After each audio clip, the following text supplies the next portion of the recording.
इंसान और पहाड़ों का नाता बहुत पुराना है। दुर्गम पहाड़ों में रहने वाले लोगों का जीने का अंदाज, उनके तौर तरीके ऐसे होते हैं जिससे कुदरत को कोई नुकसान ना पहुंचे। और पहाड़ों पर ही विकसित हुई रेड होल माइनिंग की तकनीक, ये तकनीक सैकड़ों साल पुरानी है।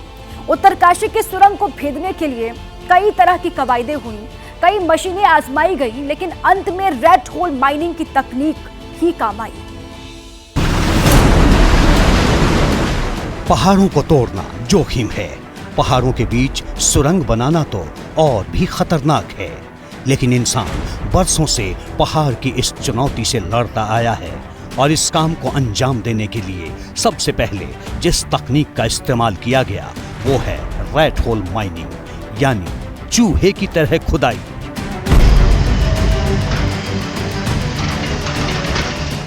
इस तस्वीर को देखिए। यहाँ पहाड़ों को चीरकर सुरंग तैयार की जा रही है।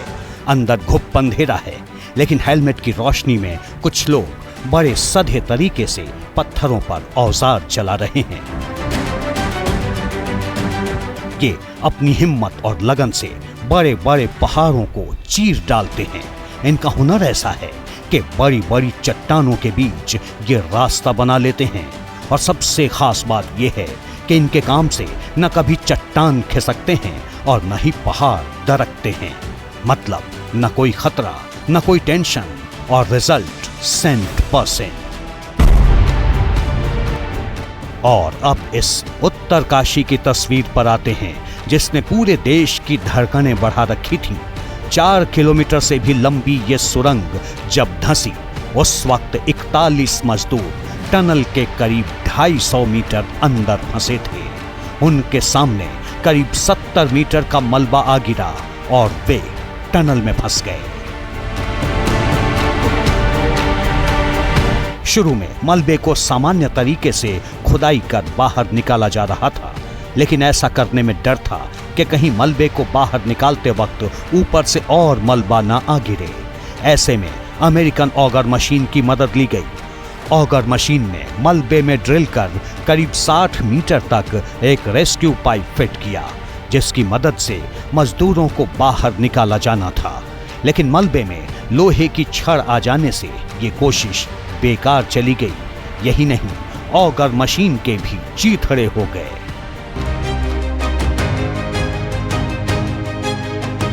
ऑगर मशीन का साथ छोड़ने से खुदाई का काम अचानक थम गया और इसी समय ऑपरेशन टनल में रेड माइनर्स की एंट्री हुई। आगे की खुदाई के लिए यूपी के झांसी और दिल्ली से रेड माइनर्स की टीम को बुलाया गया। रेड माइनर्स की इस टीम में 6 लोग थे। इस वक्त टनल में 15 मीटर का फासला बाकी रह गया था। खुदाई के लिए 3-3 लोगों की 2 टीम ने काम शुरू किया। टनल ऑपरेशन शुरू करने से पहले मौके पर मौजूद एबीपी न्यूज संवाददाता दीपक रावत ने झांसी से आए रेड माइनर्स से बात की थी। रेड माइनर्स आत्मविश्वास से भरे हुए थे, जबकि उन्हें मालूम था कि मशीनें फेल हो चुकी हैं। हम लोग का एक्सपीरियंस है, काफी दिन से काम कर चुके हैं, ये हम लोग कर लेंगे। आपने इससे पहले कभी ऐसा काम किया? हाँ, हम लोग काफी काम करते, पुशिंग का काम ही है हमारा, मैनुअली पुशिंग का काम ही है हमारा। रेड माइनर्स बुनियादी तौर पर मैनुअल तरीके से काम करते हैं, जिनमें उनके बाजुओं का जोर लगता है। खुदाई के लिए उनके पास कुछ बेसिक मशीनें होती हैं। ये जो मशीन आप देख रहे हैं, इसी मशीन के साथ ये डिगिंग का काम करेंगे। चूहे की तरह वहां पर मलबे को निकालने का जैसे काम होता है, जैसे रेड माइनिंग कहते हैं, उसी तरीके का काम होता है। बहुत मुश्किल काम है। 800 mm के पाइप के अंदर 50 मीटर अंदर जाकर, और वहां पर जहां पर ऑक्सीजन की कमी होगी, हालांकि ऑक्सीजन सपोर्ट दिया जाएगा। रेड माइनर्स खामोशी से काम में जुट गए और उन्होंने टनल के अंदर 10 मीटर का फासला 24 घंटे से पहले तय कर लिया। जैसा अनुमान था ठीक वैसा ही हुआ। रेड माइनर्स ने ऑपरेशन को पूरा करने में 24 घंटे भी नहीं लगाए। कहाँ चर्चा ये हो रही थी कि 24 घंटे लग सकते हैं, चर्चा ये हो रही थी कि देर रात हो सकती है, लेकिन ये वो मजदूर हैं रेड माइनर्स, और इसी वजह से इनके ऊपर इतना भरोसा किया गया था। रेड माइनर्स की टीम में सिर्फ 6 लोग थे और लोग इस बात से हैरान हैं कि सिर्फ 6 लोगों ने टनल को कैसे भेद दिया।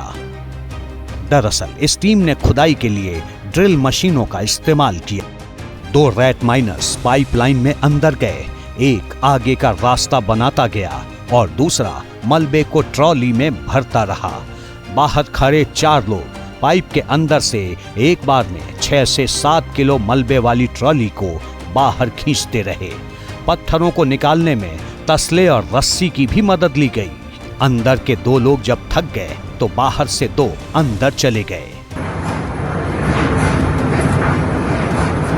एक रैट माइनर करीबन आधे घंटे तक अंदर इस मलबे को खोदता रहा, बहुत विकट परिस्थिति में भी। और कुछ तो ऐसे भी थे जिनके बारे में जानकारी दी जा रही है कि वो 1-1 घंटे तक अंदर खोदते रहे, लेकिन इसके बारे में उनको ये भी बताया गया कि आप ज्यादा देर तक अंदर मत रहिए क्योंकि बहुत मुश्किल हो सकती है।